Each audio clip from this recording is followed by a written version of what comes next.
All right, well, I think we'll make a start.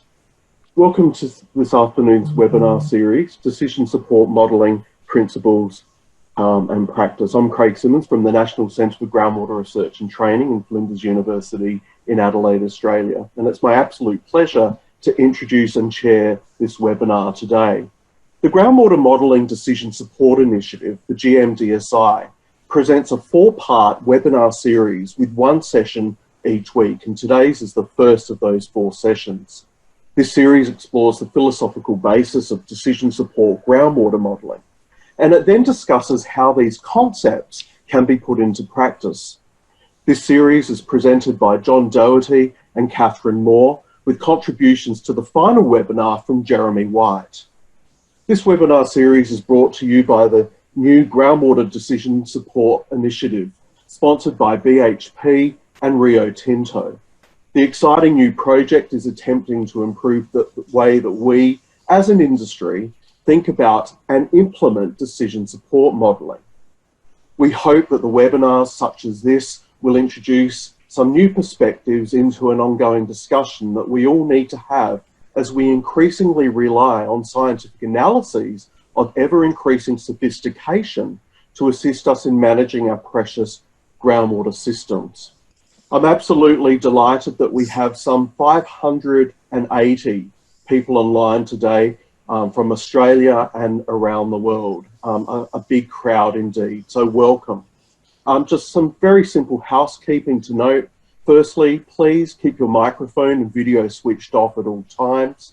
Secondly, please save questions until the end, but please type them in the Q&A panel as we go, and I'll moderate some discussion at the end of the session. You can also upvote questions by clicking on the hand icon on your screen. Thirdly, Fiona Adamson from the National Groundwater Centre is online with us today and will help John, myself and Kath as we navigate the webinar today. And finally, we'll be aiming to develop the series of webinars into videos that can be viewed at a later stage online via the GMDSI website. A very big thanks to John and Kath for all the hard work putting today's webinar together, and a massive thanks to Fiona for helping to bring it to life. Without further ado, I'd like to hand over to John to get the ball rolling. Thank you, John. Well, hello everyone. I must confess to feeling a touch nervous here. What I'm going to do is I'm going to turn off my video and turn on my screen, and if that works, you won't see me for a while, but you will see the screen. So at this stage, I share my screen, and at this stage, I stop my video. So hopefully, everyone should be seeing my screen. So, as Craig said, this is the first of a 4-part webinar series, and the topics are as shown there. Now, the idea here is that, this first webinar, we're starting off a little bit abstract. We're talking about concepts and fundamentals, and I hope people don't mind the fact that this first webinar is a little bit abstract. We're sort of doing a big rewind here to the very beginning. What is decision support groundwater modelling all about? Now, it's to be distinguished from other types of modelling done for other purposes, but what we're talking about here is the sort of modelling that many of the people listening here will have done or will have seen, when the modelling is done in order to help us manage a system, to ask questions about what's going to happen if I do this or that. So as time moves on, though, we get a little bit more practical and wind up on the 4th session with some of the details of the tools we have available to do things. So we start off with the why, and as we move on, we get to the how. The topics we cover in this webinar, as I say, they're a little bit abstract in places, but we have to do that, we feel, in order to set a good foundation for what comes next, and we get ever more practical as we move along to later parts of the webinar. So just to put us in the mood and just to show the practical nature of the problems we're addressing, I'm going to hand over to Catherine now, and she's going to start off by giving us some examples of the sort of modelling that's done on an everyday basis in support of making important decisions. So I'll show you 5 examples to introduce the context and scope of groundwater decision support modelling. This first example shows an irrigation area, and the model in this context needs to be able to answer questions such as, is there enough groundwater to sustain irrigation demand? And will that irrigation extraction have an impact on surface waters during low flow periods? And are we willing to pay the cost that irrigation may cause, such as higher nitrate concentrations in groundwater or land subsidence? And if managed aquifer recharge is developed, would it be sufficient to sustain the long-term pumping requirements, and would it mitigate some of these costs? Or consider mining, which is an important industry in Australia. A model must answer questions such as how much water needs to be pumped to keep the pit dry so that mining can continue. A model also needs to predict the impact of this pumping on nearby wetlands and streams. There are also questions about the long-term impact on groundwater quality and the flow system once mining has ceased. Some of these questions are clearly easier to answer than others. Regardless, we have to come up with some basis for predicting the impact of mining on the environment and identifying the best management strategies. And we may be best served using several rather than a single model to answer this wide range of questions. When we have a groundwater contamination problem, we need a model to help answer questions such as where is the contamination coming from and where is it going? And because the subsurface is very heterogeneous, is it possible that contaminants will hang around in low permeability sediments for a long time? What happens if we do nothing and don't clean up the site? Or alternatively, if we were to use a pump and treat system, where should the wells be placed and how much should they pump? Or will pump and treat work in a very heterogeneous subsurface? An important issue in Queensland has been the rapid and widespread development of coal seam gas extraction.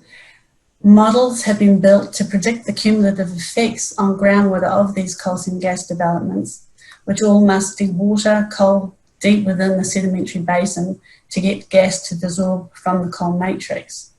How far does this drawdown from the coal seam gas extraction propagate into layers above and sometimes below the coal seam or laterally up dip? And how long will it take until the groundwater system recovers? Modellers have had to try to answer all of these questions. And finally, a New Zealand example, because I'm from New Zealand. How far away from a drinking water supply well can sheep farming occur? Or more specifically, can a sheep defecate in a puddle? In 2016, getting this wrong led to half a town becoming ill with some fatalities.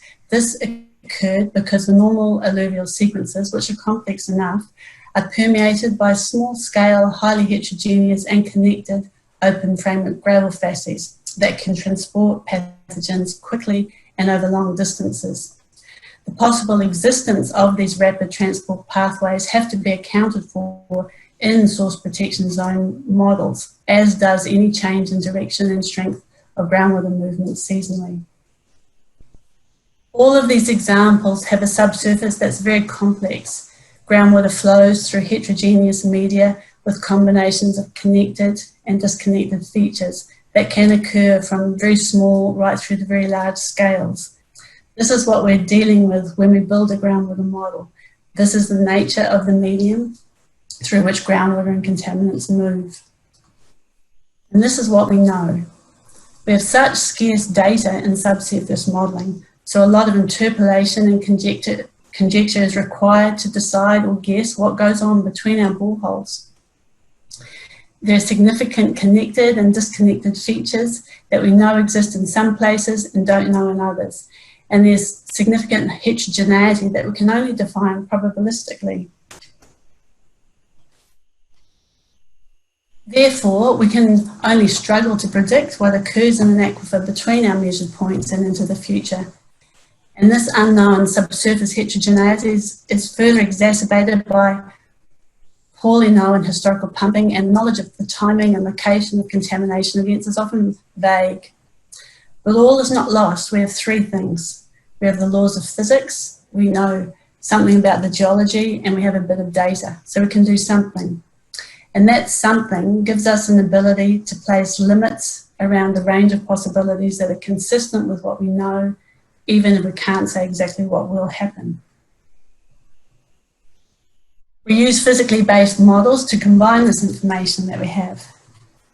And these physically based models use numerical methods to solve partial differential equations that we're familiar with, which describe how water and contaminants move in the subsurface and change over time. These equations are based on the laws of physics and groundwater flow, and they apply to a representative elementary volume. Within this volume, our hydraulic properties are considered to be uniform. But when we apply these equations in groundwater models, we do so at much larger scales than our representative elementary volume. And there are consequences from this. For example, here's a regional model that our partial differential equations are being applied to. If we look at the single model cell, we can see that it actually represents many lithologies. So this model cell is not a representative elementary volume, it's far more than that. So our partial differential equations are not being applied to hydraulic properties as we know them, but instead to upscaled or very complex combinations of these hydraulic properties.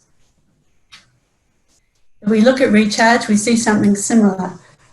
We can use Richard's equation to simulate the recharge percolating through a soil column.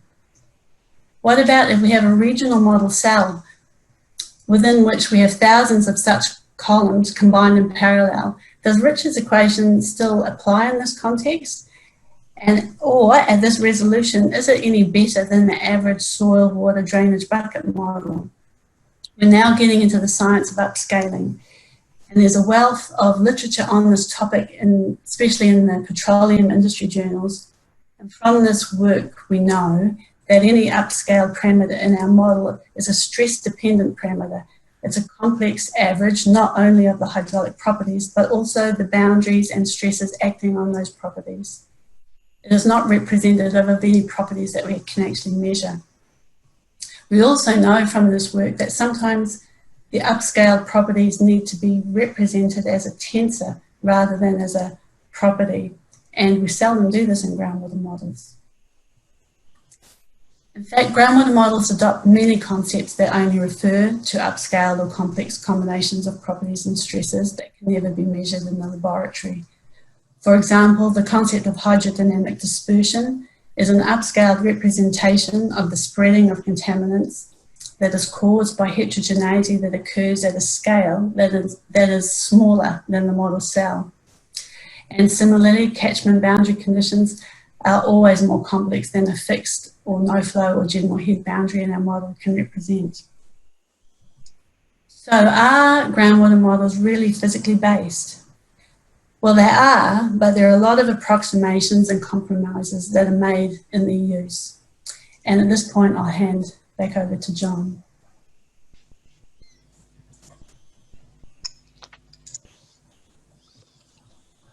Okay, and at this stage, I'm hoping that my screen is shared. Someone tell me if it's not.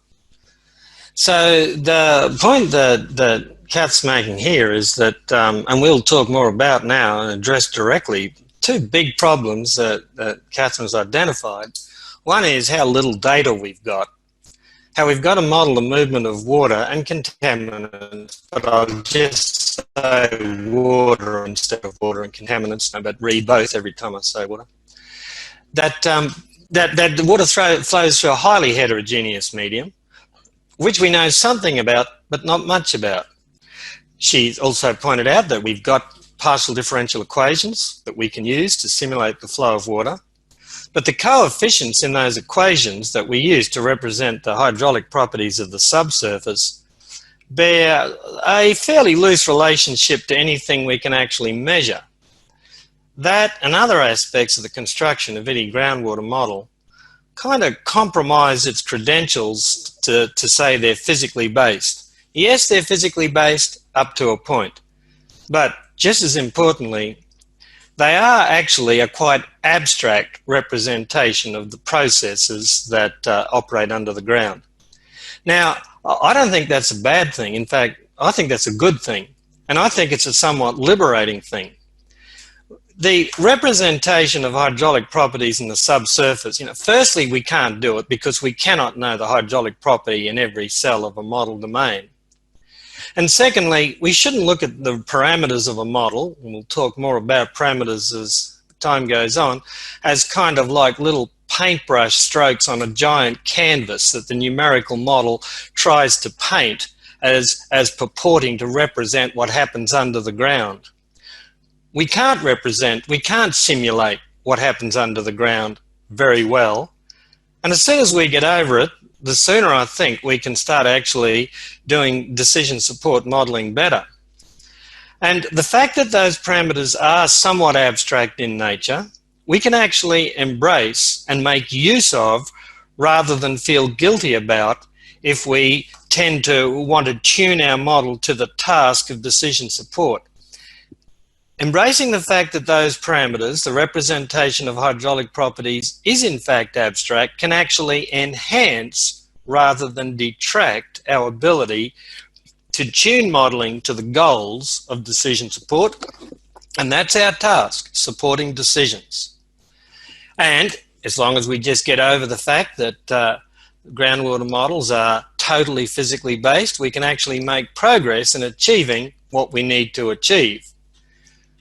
Which begs the question, what do we need to achieve? Well, one thing we're never going to have is the right answer, the answer at the back of the book, the apparition in a crystal ball. That's never going to come out of a groundwater model. The best that we're ever going to get, if we do everything right, and that's what we're talking about in this webinar series, if we do everything right, is not an insight into the future. However, it is our holy grail as groundwater modelers is to be able to make predictions about what's going to happen to our system when it's managed and to quantify the uncertainty associated with those predictions. And when we do that, we're going to find that some of those uncertainty intervals are in fact quite broad. Better if we know it than not. Probably broader than we'd like them to be. So as far as holy grails go, the holy grail that we get from groundwater modeling is a pretty miserable holy grail, perhaps a little bit more like a holy plastic cup. But it's all we got, and even having that is a lot better than nothing. But to get that, we've got to do it right, and we've got to be very clear about what we're seeking through the act of groundwater modeling in support of management-based decisions. Now, the point I'm going to make through much of the rest of this webinar is the uniqueness of groundwater modeling. Unlike a lot of other types of modeling that's done in engineering fields, groundwater modeling, as we said before and as Catherine has alluded to, lots of uncertainty, highly heterogeneous media, and and models that kind of are physically based, kind of not. But before we put finger to keyboard and even think about building a numerical model, we got to build a conceptual model. This is what all the textbooks tell us, and for good reason. So before we build a model, there's a whole lot of site characterization goes on. Expertise is applied, geological mapping is carried out. Inferences are made about the disposition of the different rock types under the surface and hence the properties through which water flows.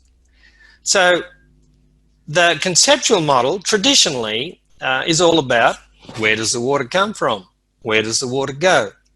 It's all about the flow of water. And then if we think we've got that right, we can never be sure, but if we think we've got that right, we can then move to building a numerical model on the basis using that conceptual model as a foundation. I'd suggest to you though that perhaps this is the place where we start to go wrong in decision support groundwater modeling. That perhaps the conceptual model needs to be a little bit more about, it has to include a little bit more than just the flow of water. So let's rewind. Why are we doing decision support modeling?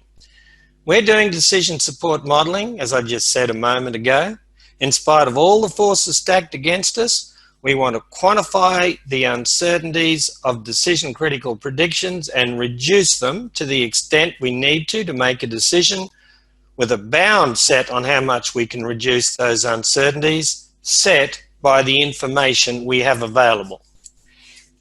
What reduces uncertainty? Information. Excuse me a minute.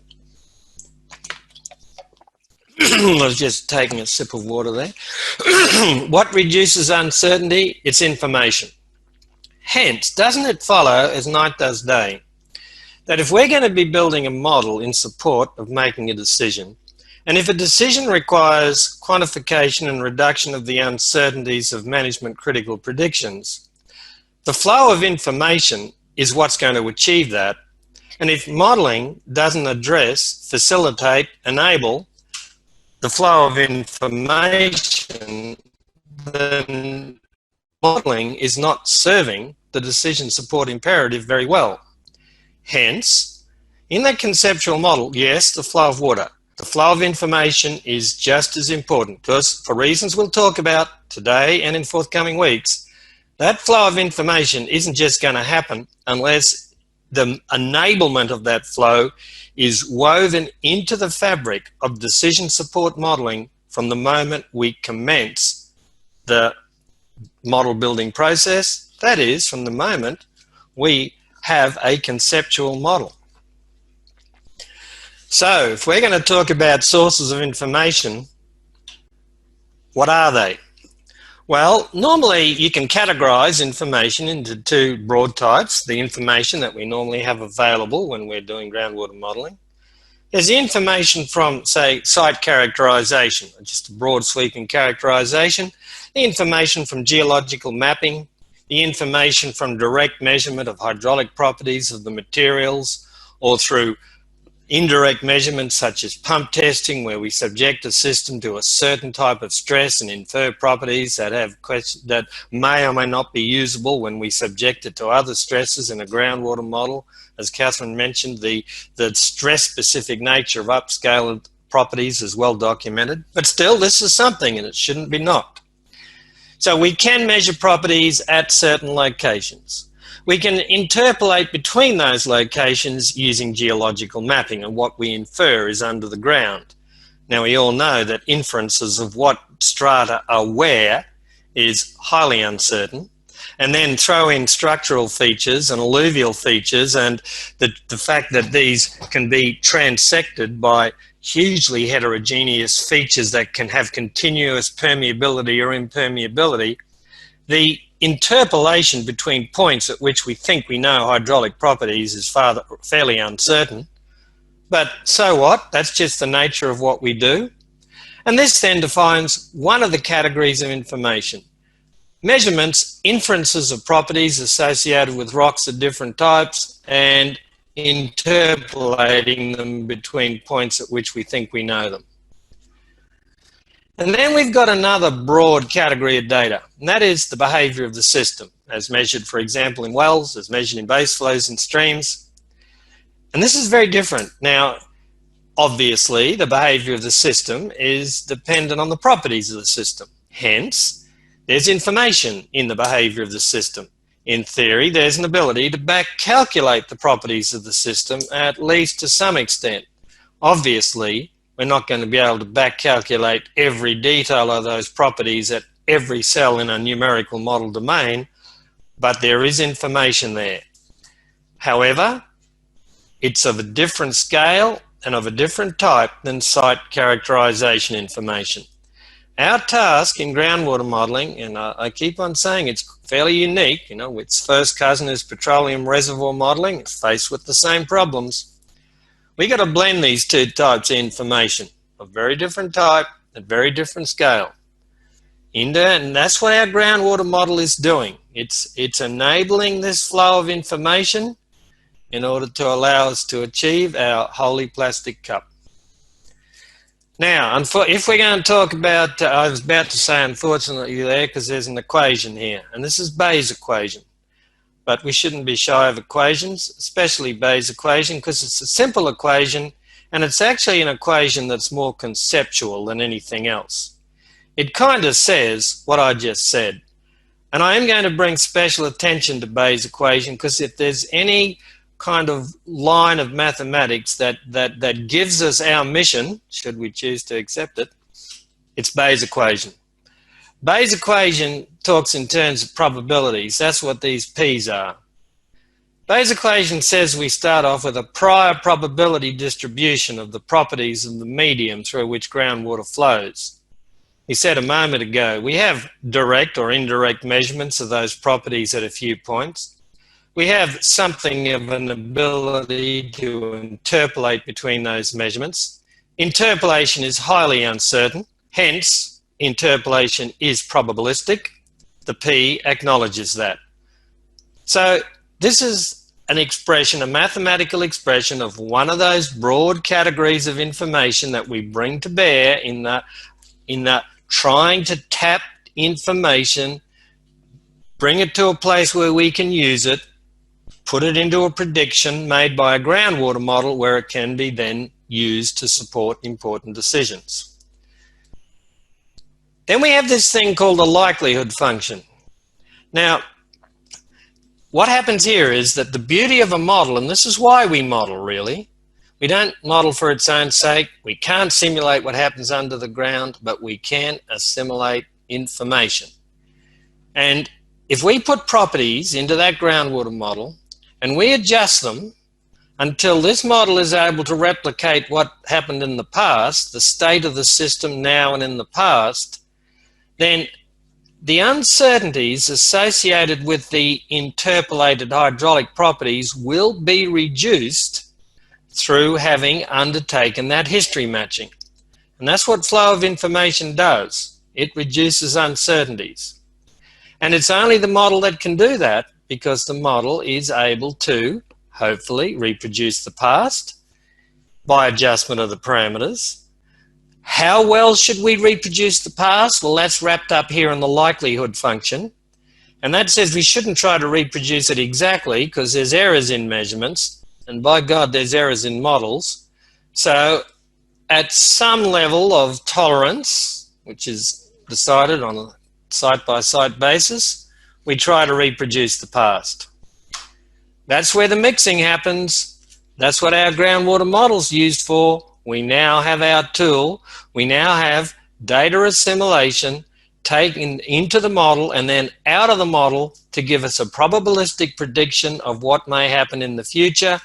And that then achieves the decision support imperative that models are trying to provide. So, okay, that's Bayes' equation. That's kind of our guiding light. That's why we model, to implement Bayes' equation. The flow of information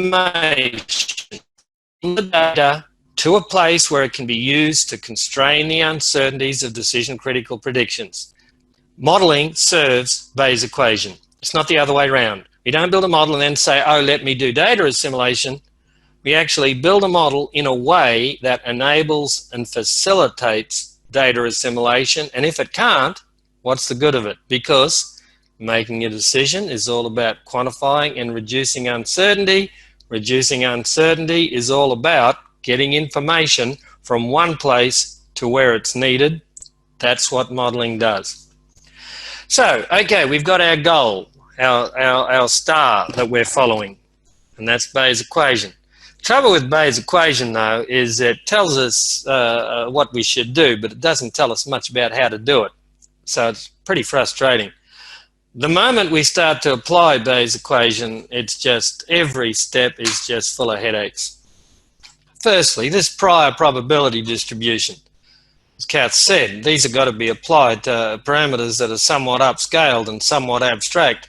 How do we interpolate between points at which we have measurements of system properties to every cell of a domain of a model in which the geology is complex and the material is heterogeneous? Well, it's going to be uncertain, and this P that represents the fact that it's going to be uncertain.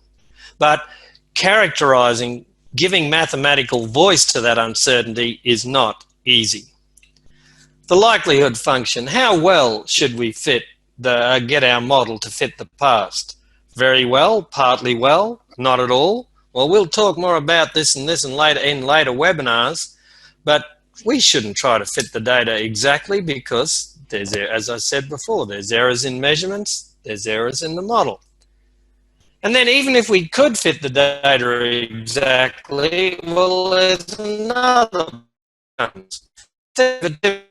many cells it has. And each one of those cells is probably going to require values for 3 or 4 hydraulic properties. There's a zillion parameters in any model. How many ways can we reproduce the past? Zillions of ways. We're overloaded by non-uniqueness here.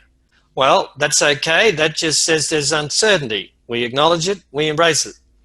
What we don't do is simplify the parameterization scheme to remove non-uniqueness, which is the advice we were given in the past. In the past, we were told, and I still hear it occasionally, that every parameter must earn its rights to exist by virtue of the fact that it can be estimated uniquely. Now, the silliness of that advice follows from a moment's reflection of why we're doing decision support modeling. And if we follow the imperative that we are out to quantify and reduce the uncertainties of decision-critical predictions, it's obvious that the parameters that we can't estimate are just as important as those that we can, and wishing stuff exists we can't estimate uniquely works exactly in the opposite direction of quantifying the uncertainties of decision-critical predictions. So we can't wish it away. Uniqueness is not ours to have and shouldn't even be sought. It's all part of this mix. It's all part of this command. It's all part of the imperatives which are enshrined in Bayes' equation. So Bayes' equation is our guiding light, but it leaves us with an awful lot of headaches. And if, as I said before, this decision support modeling is all about the flow of information, enabling information to flow from where it is to where it needs to be, then we've got to find ways to implement Bayes' equation, and we've got to do it in a way that pays homage, that recognizes the importance of the flow of information whose job it is for decision support modeling to enable. So now let's look at that. Now, here's where things get a little bit abstract, and I apologize in advance for that. Here's where things perhaps get a little bit, the concepts become a little bit new, because what we're about to talk about, not enough people do talk about. However, for reasons we talk about now and in the next webinars, this is of critical importance to understanding this special area in which we live in, this groundwater modeling for decision support and the unique problems which we are faced with as soon as we try to do it. So, let's look at the problem that we've got. Let's look around at see our situation.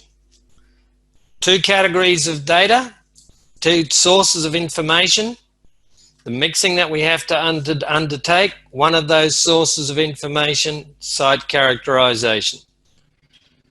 Traditionally, we build a conceptual model, and then we take our partial differential equation, mix it with the conceptual model, and there we got our numerical model. And that numerical model's got all these things in it, which we're now going to call by name parameters. And these are just the representation of hydraulic properties, not just hydraulic properties, but maybe things that can characterize the stresses, like historical pumping rates that we may not be sure of. Stuff we really don't know that has to be represented in that model. And here are field measurements of the present and past behavior of the system. We undertake our history matching following the dictates of Bayes' equation, and the information that's resident in those measurements, where does it go? To the parameters. And I like then to think of parameters as being receptacles for information. And this may just sound like a play on words, but I think it's actually fundamentally important. And I think parameters need to be given a little more prestige than they're currently given in groundwater modeling practice. Parameters are the receptacles for information. Decision support modeling is all about flow of information, parameters, parameters, parameters are critical. And a model has thousands of parameters. I like to think of the grid and all the other aspects of the model as defining the shape of the receptacles for those, the shapes of those parameters. And if they are receptacles for information, which I like to look at parameters as, then the shapes are defined by the model. Obviously, if those shapes aren't good, then those parameters may distort the information. That doesn't take away the importance of a suitable means of simulation, acknowledging all its flaws. But parameters are where the information resides when it's in the model. It's from parameters that information must flow to predictions when we make those predictions and quantify their uncertainty. So if we're going to take seriously this imperative of enabling and facilitating flow of information, we got to focus on these parameters and give them a lot more attention, I think, than others have in the past. So let's give them some attention now. So we can take all these parameters and we can define a thing called parameter space. Now, space is a mathematical concept with very rigid definitions. I'm not going to give you those definitions now, partly because they're irrelevant and partly because I've forgotten them. But just consider parameter space as all the parameters used by a model, hundreds, thousands, millions of them. Now, this is where it gets a bit abstract, but really important. We're talking about flow of information. Modern mathematical devices such as singular value decomposition applied to parameter space can actually track information. And this has big repercussions in ways we'll try to explain a bit now and a lot in the other webinars. It allows us to categorize predictions. It allows us to tune the modeling process to make those predictions well. And it may indicate that we need different types of models, as Catherine said, to make different types of predictions. And all this follows from recognizing the important role of parameters and recognizing the ability of modern mathematical techniques to allow us to subdivide parameter space into two orthogonal subspaces. Now, this is not just academic, this is important. I'm calling these the solution space and the null space. The solution space is broad averages of parameter values that are informed by measurements of system state. There's only a limited amount of information in these measurements that flows to here. And then what these information doesn't inform is in the null space. So we've got a boundary here, a boundary in parameter space that divides parameter space into two parts. Now, unfortunately, this is a fairly awkward boundary. It talks in terms of combinations of parameters that can be estimated, combinations like averages. But we don't know the weighting coefficients in the averaging process, but there is information and it can inform combinations of parameters. The rest of parameter space is uninformed. Information flows from measurements of system state to the solution space. The null space, then, the only information it has at its disposal comes from site characterization and the probabilistic nature of that information. Now, as I said, unfortunately, this demarcation is fairly awkward. Any one parameter can lie partly in the solution space, partly in the null space. It's not like a fence that you can separate parameters in this space, parameters in this space, like you can separate sheep from goats or geologists from engineers. It's much more complicated than that. This is an awkward boundary. Any parameter is likely to have a foot in each camp. Now, there are ways to handle this, but we must recognize that we have a situation that must be handled if we are going to handle it properly, and some of the repercussions of this boundary and of this flow of information we address now and in forthcoming webinars. But the first repercussion is it allows us to divide predictions into three broad types. And this may and will and should actually be very important in the way we design our model. a model can be optimized to address these three broad types of predictions. Sometimes you have to make a prediction that's entirely dependent on solution space. This is when the past is the key to the future. For example, a rainfall runoff modeling. The past behavior of the system put into a fairly simplistic model allows us to predict the future, provided conditions don't change too much. I've done a lot of modelling in the past on yearly water allocations. If we've got a well-instrumented irrigation area, we know historical pumping and water levels, and we've got to decide how much water each farmer gets next year. We make some assumptions about rainfall, perhaps erring on the pessimistic side, and can make an allocation such that if there is a problem, then the burden of not enough water is shared. The past is the key to the future for this types of modelling. Uncertainties aren't too high. It's a fairly forgiving type of modelling. On other occasions, we have predictions which are very different from what's occurred in the past, for which we may have a lot of data in our model domain, but that data doesn't inform what's going to happen in the future. Now, that's got big repercussions, which we'll talk about next time, for how we make that prediction. For example, if we've just got head measurements and we want to predict where a plume goes, well, head measurements don't tell us much at all. If we're going to start taking gas out of coal measures in a big way and stress the system in ways that it's never even thought of before, the hydraulic properties that are going to affect impact on over underlying strata or in coal measure output areas, the historical behaviour of the system is going to tell us very little about that. Hence, we have predictions of this nature. The past does not inform the future very well. That's got repercussions for how we build the model.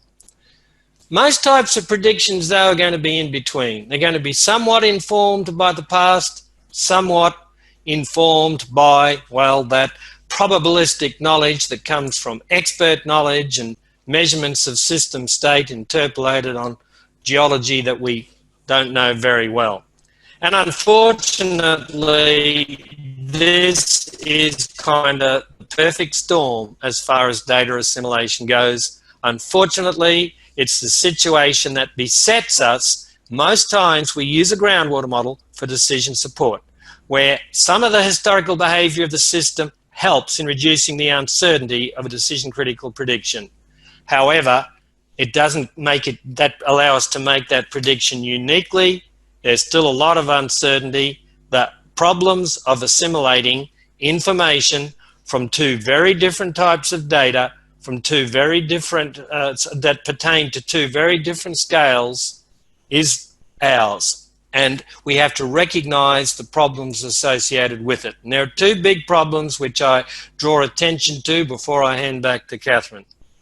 The first is that if that's the situation we're dealing with, and as I said before, this is kind of what makes groundwater modelling uniquely horrible. We have to make sure that we represent the null space for what it is, to the extent that a prediction is sensitive to stuff that cannot be inferred uniquely from the historical behaviour of the system. It has to be represented, not because it can be estimated, but because it can't. Secondly, and this is where things get a little bit academic, but very important. I said this boundary is an awkward boundary. We have to work in a world that recognises the complexity of the system we're dealing with. We have to be able to delineate this boundary with integrity when we assimilate these two very different types of data.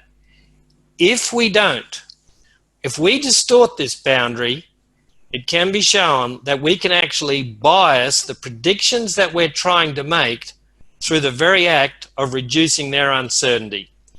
And just to show you a kind of conceptual picture of what can happen, suppose we have 4 parameters in parameter space.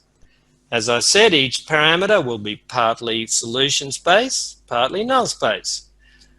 Let's say I can still fit the past with only 3 parameters. That doesn't mean I've got a good model, because in fitting the past with a fewer number of parameters, I actually drag some of these parameters from null space over to solution space, and in doing so, I can actually take this prediction and bias it, and I can reduce my ability to quantify its uncertainty at the very same time as I've increased its uncertainty artificially. So paying attention to this boundary, which is key to understanding the track of information, the flow of information from data to parameters, is important in building models that allow us to live sustainably in this perfect storm world which characterizes most of the decision support groundwater modeling that we do. Now, it's not quite as pessimistic as I'm making out. All these problems can be overcome.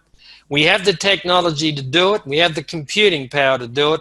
And it mightn't be that hard to do in different decision support settings. But recognizing, firstly, the 3 categories of predictions that emerge from tracking the flow of information. Secondly, the unique problems faced by this 3rd type of prediction, where we have to assimilate data from two very different types from 2 very different sources. Recognizing that we got problems here unless we're careful is the first step in getting over those problems, and we can and we should, and we talk more about that in later webinars. And Kath talks a little bit about it now as she talks about calibration. We can't talk about history matching without calibration, but as Catherine points out, we've got to be sure exactly what we mean by calibration. And at that stage, I hand over to Catherine to tell us that.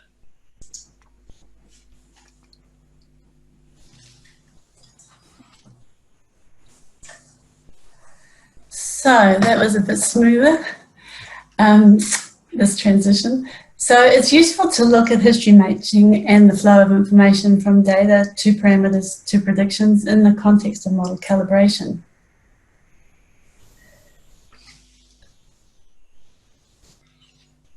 Firstly, let's define what model calibration means formally for a groundwater model. Model calibration implies that we have a unique parameter solution that allows us to fit the data. And often implicitly and usually incorrectly, it's assumed that fitting the data is a sufficient criteria for being able to predict the future reliably.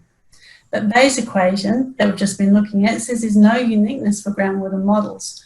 So there's a contradiction here. But if we seek uniqueness in a special way, calibration can be useful and serve the decision support process well. This special way of seeking and defining a unique parameter solution is one that allows us not only to fit the data, but also represents the minimum error variance parameter solution. This solution allows us to make a prediction that has a minimum potential for wrongness, and deriving this parameter set is seen as a precursor to predictive uncertainty analysis. So calibration seeks uniqueness, but also lays the groundwork for the uncertainty quantification that follows it.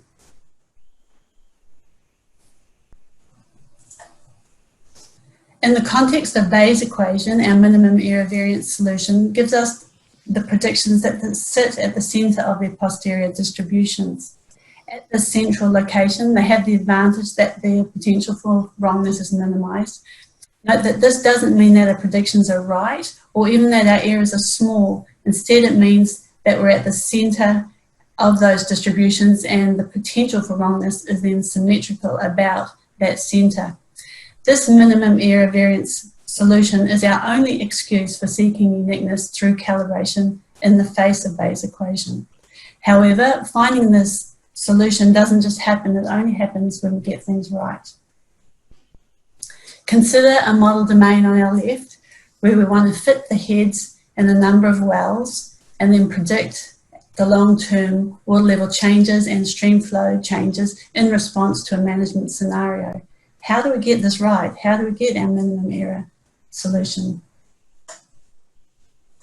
Theoretically, we can get it right if we estimate our solution space parameter combinations on the left-hand side, and on the right-hand side, the parameter combinations retain the values that make sense from a prior point of view. And usually these solutions will be simpler than reality, as minimizing our potential for wrongness occurs near our mean parameter values. So the parameter solution tends to as little heterogeneity as possible and deviating from the mean only to the extent that is required to fit the data. But this is actually difficult to achieve in practice, as John just mentioned. how do we parameterize a model so that we can get a unique model solution that separates our solution space and our null space parameter combinations. We have manual and mathematical tricks for doing this. Usually the manual tricks don't work nearly as well, and mathematically these are called regularization, and parameter parsimony is a form of regularization. So first, looking at manual regularization and parameter parsimony, this is the traditional way of calibrating a groundwater model, where we divide up a model domain into zones of constant parameter value and then adjust those parameter values until we get a decent fit with our data. However, this does not give us our minimum error variance parameter solution that we're seeking, or almost certainly not. Our zones are occurring at too broad a scale, and so the parameter values are forced to apply over too large a scale too. The zones also inhibit our decomposition into our parameter solution and null spaces. And any predictions that are sensitive to parts of the model domain that are not near the wells that were calibrated to run the risk of being biased for all of the reasons that John just discussed.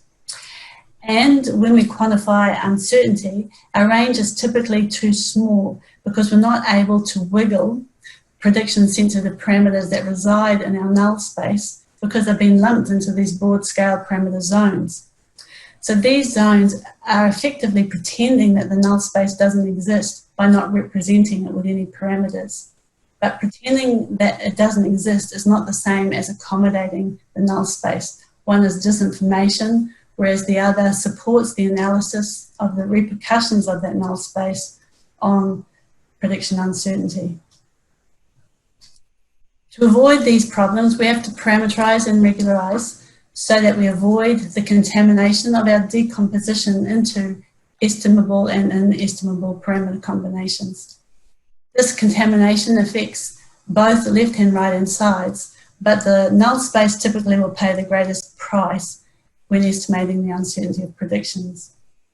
We also need to ensure that we have sufficient parameters in our right-hand side null space so that we can wiggle prediction-sensitive parameters that should be explored in the uncertainty analysis. Importantly, all history matching methods, not just calibration, need to adopt a wise parameterization so that we can properly disentangle left-hand and right-hand side parameter combinations.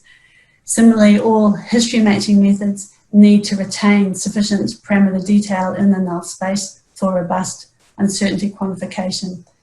And this is an issue for some predictions more than others and will be discussed in more detail in session 2. Happily, we do have smarter parameterization and regularization methods that allow us to achieve our goal. These methods involve throwing away parameter parsimony and instead using lots of parameters such as pilot points, which is distributed liberally. This means that we have sufficient adjustable parameters which can respond to the data that exists and also represent the impact of the data that doesn't exist. These methods are basically telling parameters during the inversion or calibration process then that unless there's information to the contrary, stay at the prior parameter values, but if there is information, move to the best fit solution, but do so in a way that is in harmony with the prior parameter probability distribution. This ensures that you get predictions without bias and provides a sound basis for uncertainty quantification. However, if we're using derivative-based methods for history matching, this can come at a cost of requiring many model runs. But equally, other methods for calibrating a model have other costs which may need to be considered equally. So we talked about the flow of information before. The more parameters you have, the more likely you are to have receptacles in the right place for where that information needs to flow to. These parameters are essentially all lying in wait for where information from the data needs to fall. So why should we calibrate to seek our simplest minimum error variance parameter field? What we get with this field is the heterogeneity that has to exist to fit the data. Why not go straight to Bayes' equation and stochastically express all of the data that may exist and is consistent with the data using Monte Carlo methods? Perhaps the most compelling reason for doing so is that when we're in the process of building a model, it's often useful to see the parameter values that have to be in the model to fit the data rather than all of the heterogeneity that could be there. Conceptual model surprises that the data throws up during a model build are much easier to see with a single field, which only expresses the heterogeneity that has to exist rather than all of the heterogeneity that can exist. Secondly, often our calibrated field is sought using derivative-based methods, which makes available a suite of useful linear analysis tools that analyze the flow of information from data to parameters to predictions, and this is really useful and discussed more in session 3. Finally, this minimum error variance field can also be a useful head start in ensemble-based methods by providing an approximation to the mean of the posterior probability distribution. And it's also a useful precursor to predictive hypothesis testing. And both of these methods are discussed more in session 4. So at this point, I'll hand back to John.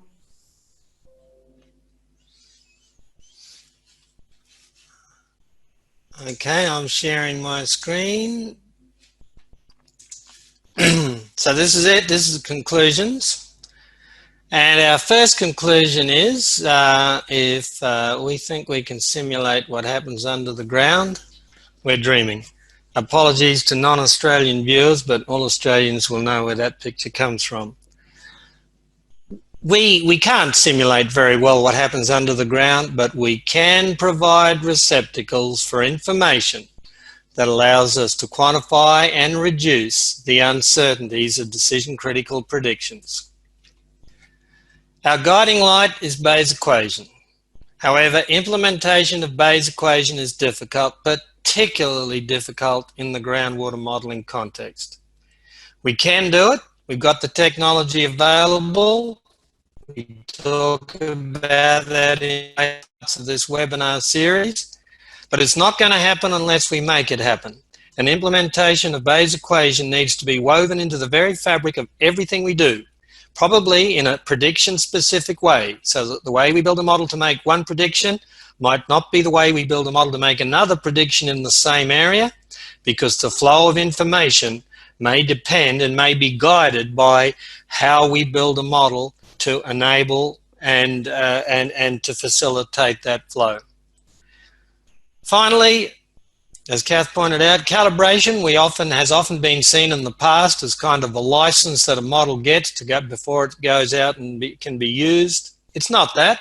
It can be useful. It is one outcome of a history matching process that allows us to make predictions whose potential for wrongness is minimized.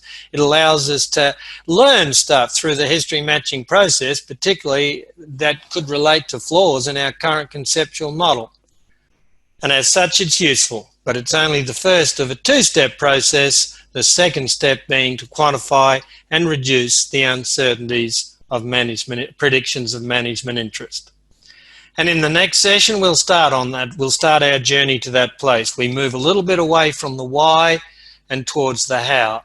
But firstly, in the next session, we say, okay, some of the concepts we've introduced are a little bit new, and they've got repercussions for at least those things that are listed on the screen.